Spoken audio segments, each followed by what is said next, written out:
नानी ने सुनाई कहानी। बचपन में जब भी हम अपनी नानी के पास जाते थे तो वो हमें हमेशा कोई न कोई मजेदार कहानी सुनाती थी।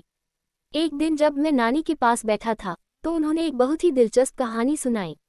नानी ने कहना शुरू किया, बहुत समय पहले की बात है। एक छोटे से गांव में एक साधारण सी लड़की रहती थी जिसका नाम राधा था। राधा का दिल बहुत बड़ा था और वो हमेशा दूसरों की मदद करती थी। गांव में कोई भी व्यक्ति दुखी होता तो राधा उसकी मदद के लिए सबसे पहले पहुंच जाती। राधा के पास कोई बहुत बड़ी संपत्ति नहीं थी, लेकिन उसके पास एक बहुत बड़ी संपत्ति थी, उसका दिल। वह हर किसी की सहायता करती और उसकी मदद से गांव में खुशहाली रहती थी। एक दिन गांव में एक बड़ी मुश्किल आ गई। गांव के पास एक जंगल था जिसमें बहुत सारे जंगली जानवर रहते थे। अचानक उस जंगल से एक शेर निकल आया और गांव के पास आकर वहां के जानवरों को परेशान करने लगा।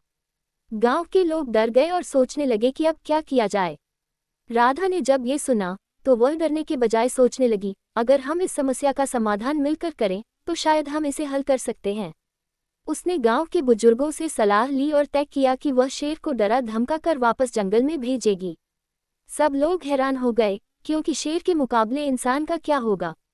राधा ने अगले दिन शेर के पास जाने का निर्णय लिया। गांव वाले उसे समझाने लगे, तुम जाकर अपनी जान जोखिम में मत डालो। लेकिन राधा ने किसी की नहीं सुनी और वह शेर के पास गई। शेर को देख वह बिल्कुल नहीं डरी। उसने शेर से कहा, तुम इस गांव में क्यों डर फैला रहे हो? यदि तुम शांति से जंगल में रहोगे तो हमें कोई परेशानी नहीं होगी। शेर ने राधा की बात सुनी और फिर वह सोच में पड़ गया।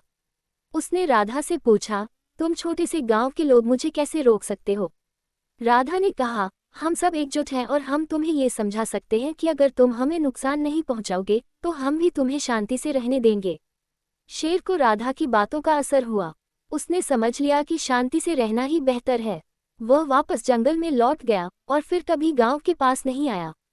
गांव वाले राधा की बहादुरी देखकर हैरान रह गए। उन्होंने उसकी बहुत तारीफ की और उसे सम्मानित किया।